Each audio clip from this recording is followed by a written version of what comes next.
नमस्कार. आपण ऐकताय आणि पाहताय आपले अण्णा हे यूट्यूब चॅनल.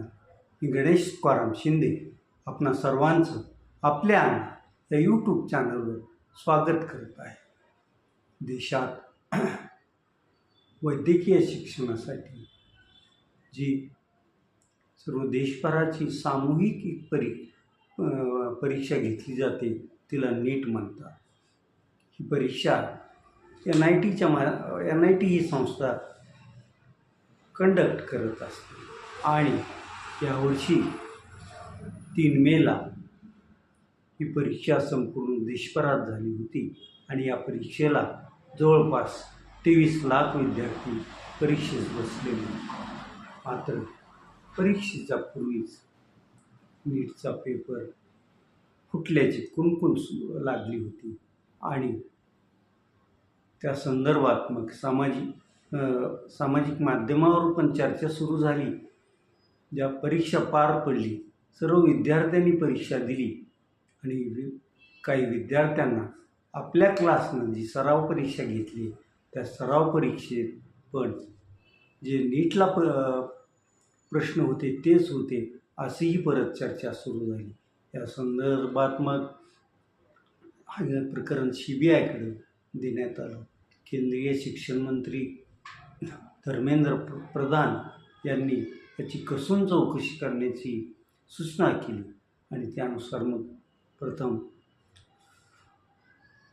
राजस्थानमध्ये काही जणांची धरपकड झाली आणि तेथून मग नाशिकमध्ये एक वैद्यकीय व्यावसायिक CBIच्या जाळ्यात अडकला.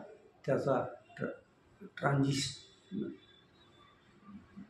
जामीन घेऊन त्याला CBIने नवी दिल्लीत पण हलवलं आहे आणि तेथील CBI कोर्टासमोर उभं केलं होतं. याच प्रकरणात पुढं जसं तपास सुरू झाला तसे महाराष्ट्रात या संदर्भातले धागेदोरे बऱ्याच ठिकाणी पसरलेले दिसून आले. मग पुण्यातून एक ब्युटिशियन असलेली महिला जिचं नाव मनीषा वाघमारे आहे आणि तिचा पती डेंटिस्ट आहे, तर तिच्याकडं पण CBIला मोठं घबाड हाती लागलं. तिचे विविध 21 बँक शाखा खाती होती आणि त्या खात्यावर विद्यार्थ्यांनी पेपर मिळवण्यासाठी तिच्या खात्यावर पैसे टाकले होते असंही तपासात स्पष्ट झालं. पुण्याहूनही CBI पथक हैदराबाद मार्गे थेट परवा लातूरला धडकलं आणि लातूरच्या जो बार्शी रोड आहे त्या बार्शी रोडवरील एक जुनं चित्रपटगृह तिथं होतं. त्या मागे राहणारे निवृत्त प्राध्यापक कुलकर्णी यांच्या घरी CBIनं धाड टाकली. 8-10 तास सगळी कसून घराची तपासणी केली. कुलकर्णींची जबाब घेतली आणि नंतर कुलकर्णी हे नीट परीक्षेचे पेपर तयार करणारेच प्राध्यापक निघाले आणि त्यांना पोलिसांनी CBIने मग ताब्यात घेतले. कुलकर्णी हे लातूर येथील एका नामवंत महाविद्यालयातून रसायनशास्त्राचे प्राध्यापक म्हणून सेवानिवृत्त झालेले आहेत आणि रसायनशास्त्रात त्यांची गती बऱ्यापैकी आहे. त्यामुळं मग राज्यात एक खाजगी संस्था आहे की जी अशा स्पर्धा परीक्षा याचा सराव परीक्षा घेत असते. त्या संस्थेशी गेल्या 11 वर्षापासून कुलकर्णीचा संबंध असल्याचं पुढं आलेलं आहे. आज मग विरोधी पक्षांनी या नीटच्या गोंधळाबाबत गेल्या आठवडाभरापासून विविध ठिकाणी मोर्चे आंदोलनं केली. त्यात विद्यार्थीही मोठ्या संख्येने सहभागी होते. त्यामुळं आज केंद्रीय शिक्षण मंत्री धर्मेंद्र प्रधान यांनी एक तातडीची बैठक घेतली. या बैठकीत नीटचं पेपर फुटी प्रकरणाबरोबरच आता या विद्यार्थ्याची परीक्षा केव्हा घ्यायची या संदर्भात पण सखोल अशी चर्चा झाली आणि या चर्चेअंती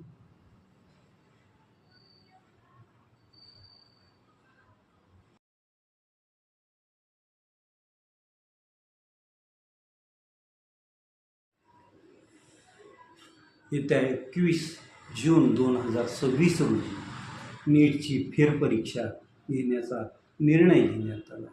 या निर्णयाला शासनाचीही मान्यता घेण्यात आली आणि आता हा 21 जून 2026 रोजी नीटचा पेपर संपूर्ण देशभर होणार आहे. हा पेपर तरी केंद्र सरकारनं अगदी गांभीर्यानं ही परीक्षा घ्यावी. हा पेपर कुठं फुटणार नाही, कुठं कॉपी होणार नाही याचीही दक्षता घ्यावी, ही अनेक पालकांची मागणी आहे.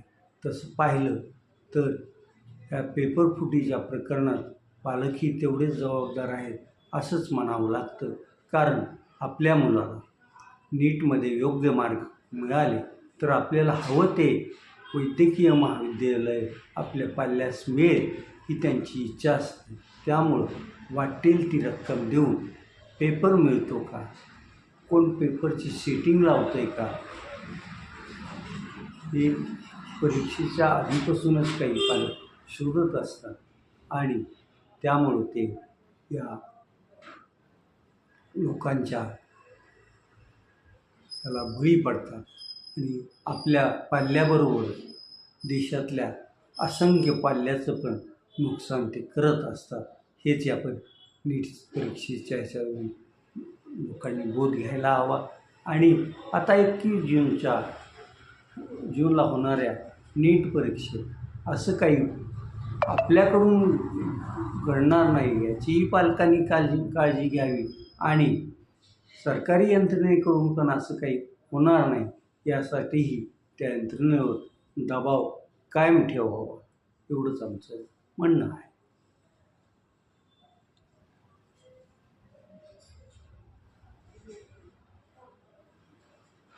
काल महाराष्ट्राच्या बऱ्याच भागात अवकाळी पावसानं थैमान गाठलं होतं. जोरदार वाऱ्यासह हा पाऊस आल्यामुळं अनेक ठिकाणी प्रचंड अशी नासधूसही झाली आणि काही जणांचे त्यात प्राण पण गेले. असाच पाऊस तिकडं उत्तर प्रदेशात पण झाल्याचं कळतं आणि तिथं जोराचा सोसायटीच्या वाऱ्यामुळं उत्तर प्रदेशात 3 जिल्ह्यातच मिळून 100च्या आसपास लोकांचा बळी गेलेला आहे. त्यामुळं या अवकाळीचं थैमान कायम राहतं की आता दूर जातं आणि लवकरच मान्सून येतो याकडंच सर्वांचं लक्ष लागून राहिलेलं आहे.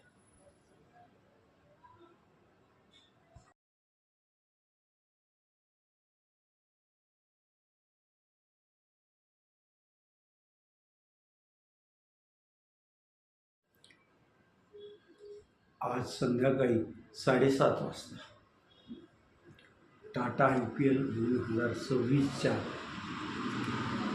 या वर्षीच्या 19व्या हंगामातील एक लढत ती म्हणजे लखनौ जायंट्स आणि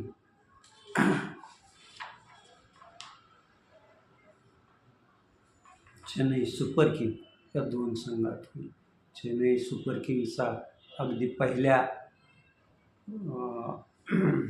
सत्रापासून प्रमुख खेळाडू असणारा महेंद्रसिंग धोनी यावर्षी दुखापतीमुळं आत्तापर्यंत ही IPL स्पर्धा खेळू शकलेला नाही. आज तरी तो खेळेल की नाही यावर शंकाच आहे.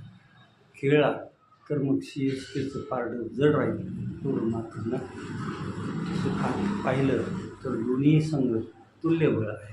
दोन्ही संघाकडं फलंदाज आणि गोलंदाज पण जागतिक दर्जाचे असल्यामुळं सामना रंगतदार होईल अशीच अपेक्षा आहे. आता आपण इथं थांबूयात. तुम्ही आपल्या YouTube चॅनल सबस्क्राईब करा, लाईक करा आणि कमेंट्स पण. धन्यवाद.